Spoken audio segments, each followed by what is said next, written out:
Hello, good morning everyone. कैसे हैं आप सब लोग? आशा करती हूँ अच्छे होंगे। आप सबका स्वागत है सीमा रो एजुकेशनल क्लासेज में।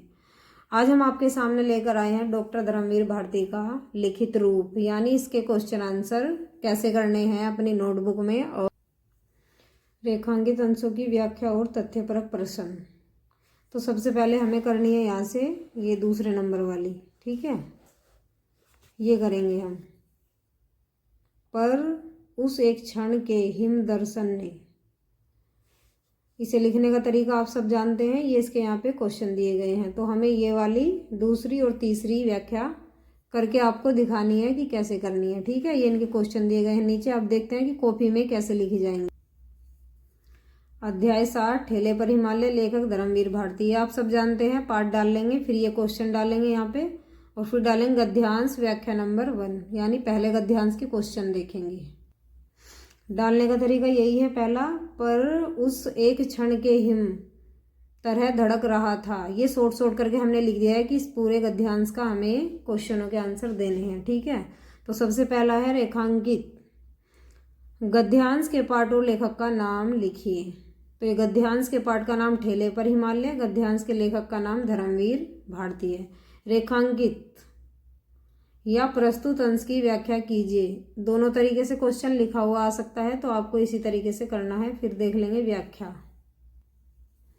लेखक कहता है कि हिम शिखर के इस अद्वितीय, अकल्पनीय व अविस्मरणीय दृश्य को देखने से ही लेखक व उसके मित्रों में छाई खिन्नता, निराशा, थकावट सब क्षण भर में दूर हो गई। लेखक कहता है कि उस अद्भुत दृश्य ने उनके हृदय में संपूर्ण हिमालय के दर्शन के लिए व्याकुलता अर्थात बेचैनी एवं तीव्र इच्छा जागृत कर दी थी। वे व्याकुल होकर उस अनुपम दृश्य को देखने के लिए उत्साहित थे, जब हिमालय के ऊपर छाए हुए बादल छट जाएंगे और उन्हें हिमालय के असीम सौंदर्य के दर्शन होंगे।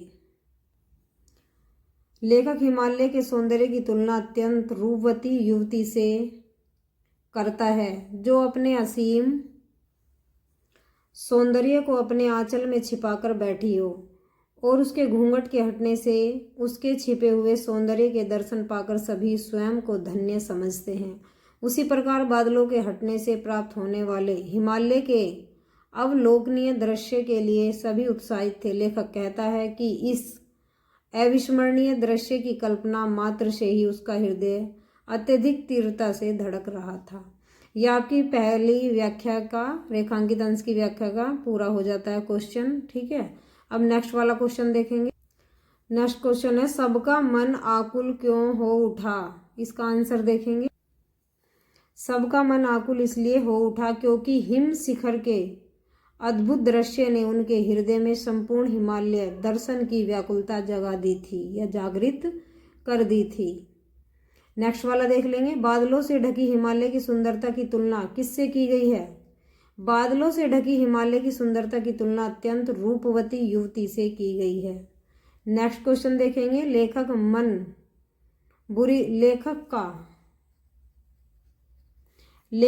मन बुरी तरह क्यों धड़क रहा था। लेखक का दिल बुरी तरह इसलिए धड़क रहा था क्योंकि बादलों के पीछे छिपे हुए हिमालय के अतुलनीय अविस्मरणीय दृश्य को देखने के लिए सभी उत्साहित थे।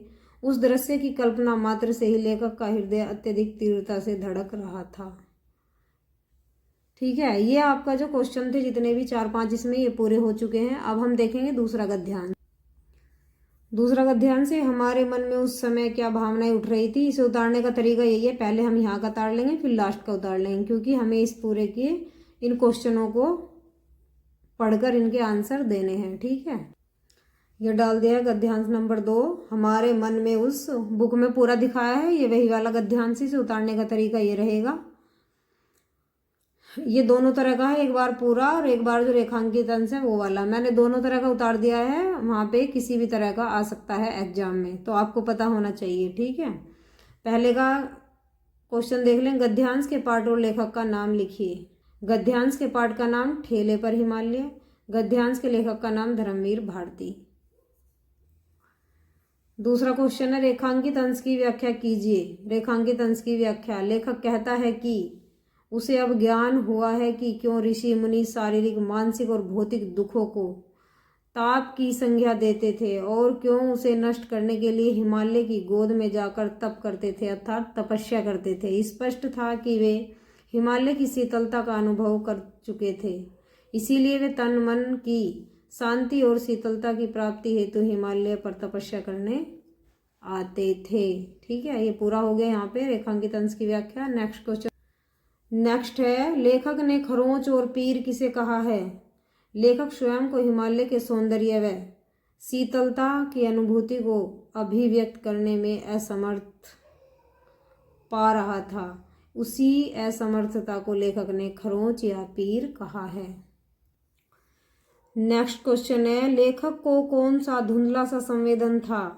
हिमालय की शीतलता को वर्णित करने के लिए लेखक ने बर्फ की सिल्लियों से उठती ठंडी भाप जैसी अनुभूति का उदाहरण दिया है। जैसी शीतलता लेखक को बर्फ की सिल्लियों के सामने खड़े होकर होने से प्रदान हुई, वैसी ही शीतलता लेखक को हिमालय दर्शन करके प्राप्त हुई।